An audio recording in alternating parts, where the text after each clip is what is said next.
Welcome back to Playgame HQ. I'm Daniel, and in this video we're going to teach you how to play Gnome Hollow, designed by Ammon Anderson and published by the Op, who helped sponsor this video.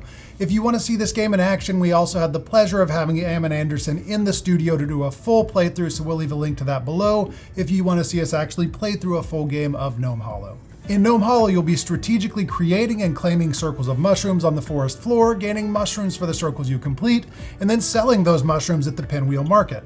The player with the most points gained by selling mushrooms, building circles, and planting flowers wins the game. To set up the game, put the stump in the middle of the table, then lay out the pinwheel market board and stack the X tokens next to their matching mushrooms. Put the signposts where everyone can reach them, then lay out the flower tiles and put a stack of matching flowers on top, 1 token for each player. Then you can put the rest of the flower tokens back in the box. Put the garden tile board next to the market board, then put all of the garden tiles into the bag and draw 8 tiles to fill the board. Then draw 2 tiles per player and put them in a stack next to the board with the sunset tile on top. Make stacks of treasure tokens and mushrooms where everyone can reach them, then give each player a player board with 8 ring markers and the 8 spaces on the top of the board, and 2 matching gnomes.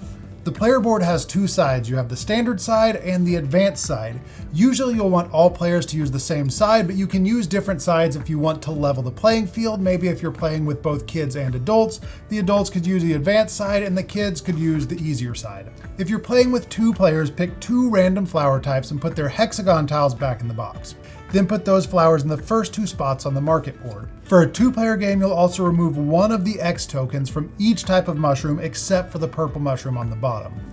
Once everyone is set up, pick a first player and give them the gnome hat, and you're ready to get started. Now we are set up for a 3-player game here, and I'm going to have 3 sets of gnomes, but I only have 1 player board, but typically, obviously, every player is going to have a player board and their own set of gnomes. So those extra gnomes are just for demonstration purposes, but we are set up for a 3-player game with the number of flowers that we have. During the game, players will take turns placing tiles, resolving finished mushroom rings, and moving your gnomes to take an action. The end of the game is triggered when either the bag of tiles is empty or a player completes either their flower track or the ring track on their player board. On your turn, you're going to take and place 2 tiles from the garden tile board. You also have the option to place any tiles that you're holding from bonuses or flower tiles, and placing those extra tiles is usually optional, but your storage limit is 2 tiles and you can only have 1 wild tile reserved at a time. So if you have more than that, you have to place those until you're back down to the limit, and we'll talk more about the wild tiles and reserving tiles later. So for your turn, you're going to draw a tile 1 at a time from the garden board and place it.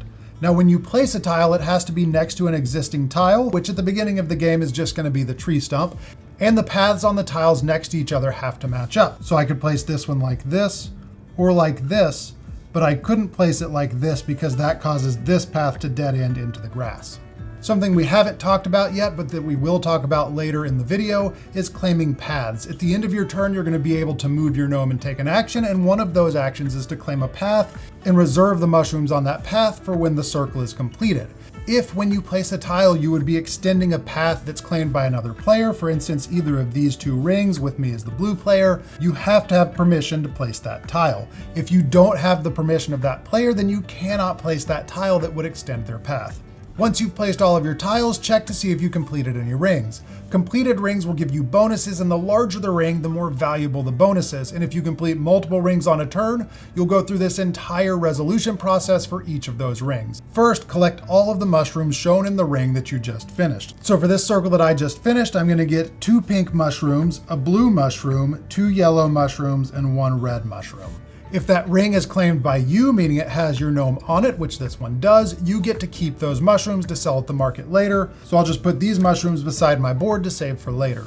If the ring is unclaimed, that stack of mushrooms would go in the middle of the ring to be claimed later when someone moved their gnome to that ring. Next, count the number of tiles in the ring and move the leftmost ring marker on your player board. So I have 1, 2, 3, 4, 5, 6, 7, including the stump tile, and it's the number of tiles that matters, not the number of sections. So if a path doubles back and has multiple sections on 1 tile, you only count that tile 1 time. When you move your ring marker, pick any bonus with an open space and the column for the number of tiles in that ring. So we just finished a 7-tile ring, so I'm going to move my marker to the 7 space and pick one of these bonuses.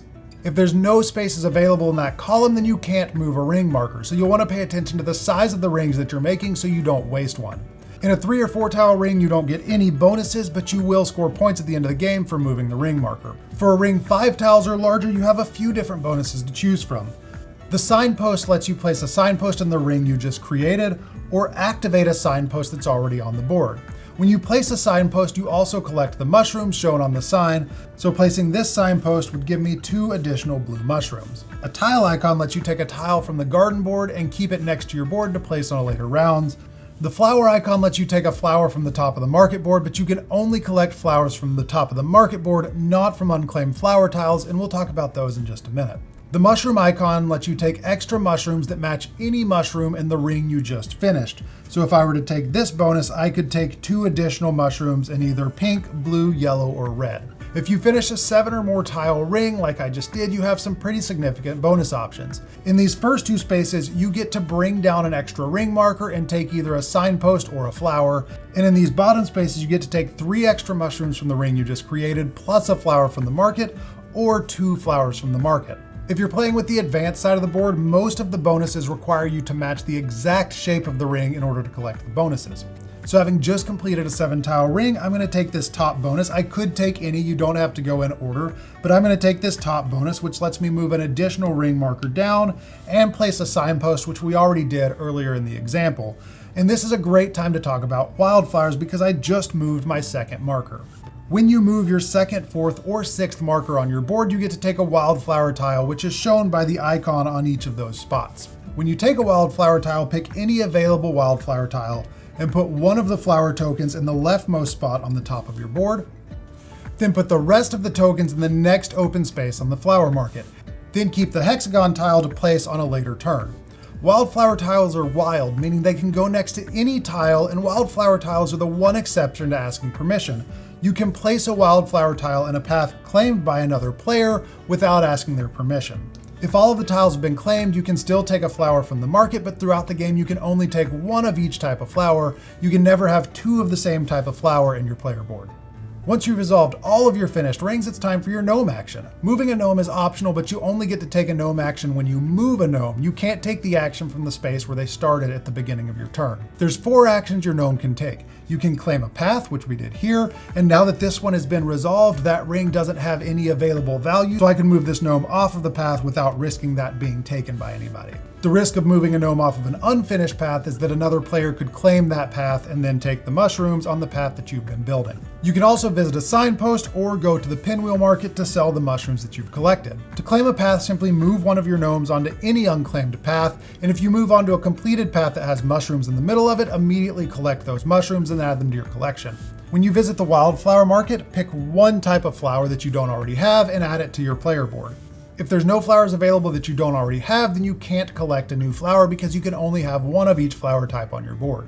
When you visit a signpost in the center of the ring, immediately collect the reward listed on the sign. So again, this sign would give me 2 more blue mushrooms. There is an advanced variant that adds in the mushroom trade board. If you're playing with the trade board, you also have the option to make one of the trades shown below the signpost that you're visiting. So by visiting the blue signpost, I could trade 1 blue for a purple or 2 blues for 3 pinks. And finally, moving a gnome to the stump on the central tile lets you visit the pinwheel market where you're going to sell some of the mushrooms that you collected. When you visit the pinwheel market, you can make up to 2 of the available trades, but if you make 2 trades, they have to be different types of mushrooms.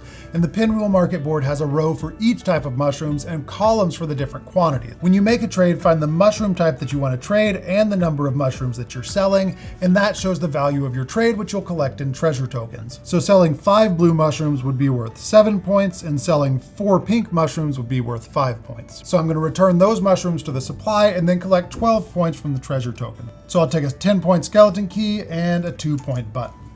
Once you've made a trade, cover up that space with an X token for that mushroom type. Each specific trade can only be made once, so if the next player came to try and sell 5 blue mushrooms, they would have to either wait until they collected more so they could sell 6 or 7, or settle for selling 4 for a lower value. The exception is when you're trading 2 mushrooms at a time. You never cover up spaces in the first column, and you can make trades of 2 mushrooms of a single type as many times as you want on a single turn. Once all of the X tokens have been placed for a single type of mushrooms, any remaining trades are available for the rest of the game. So in this scenario, anyone could sell 2 pink mushrooms or 5 pink mushrooms throughout the rest of the game. And remember, when you're taking your gnome action, you have to move your gnome to take an action. So a gnome that's already at the pinwheel market or at a signpost can't take that action again, but you can have multiple gnomes in the same places. So if I start my turn with a gnome on the pinwheel market, I can move my second gnome to the market as well if I want to sell more mushrooms on that turn. Once you've placed 2 tiles, collected any ring bonuses, and taken your gnome action, refill the garden tile board and it's the next player's turn. Play continues until the end of the game is triggered when either the bag runs out of tiles or someone moves their 8th ring marker or places their 8th flower tile on their board. When that happens, add the tiles under the sunset marker to the bag and continue playing until you get back around to the first player so everyone has an equal number of turns. Then in turn order, each player is going to move a gnome and take 1 more gnome action, then the game is over and it's time to score. To score your points, add the value of all of your treasure tokens, then add the value above your rightmost empty ring marker and below your rightmost filled flower space. Total your points and the player with the highest score at the end of the game wins, and if there's a tie, the player with the most unsold mushrooms wins. So if this is what my board looked like at the end of the game, and obviously this area is not what it would look like at the end of the game, there would be a lot more tiles out and this would take up a lot more space. I would get 10 points for flowers because that's my rightmost flower. I would get 20 points for ring markers because that's above my rightmost ring marker. That's a total of 30 points, plus 29 points for my treasure tokens for a total of 59 points. Now, one note about placing wildflower tiles. When you place a wildflower tile and you complete a ring with a wildflower tile, it is the shortest path available for that ring. So by placing this wildflower token here, that would close off a 3-tile ring. You couldn't then come and place this tile here and make it a 5-tile ring because again, the wildflowers close off the shortest possible path for a mushroom ring. And that's Gnome Hollow. Be sure to check out our playthrough with the designer. It was a lot of fun. And if you have any questions, leave a comment below and we'll answer as quick as we can. Thank you so much for watching. We'll see you later. Bye.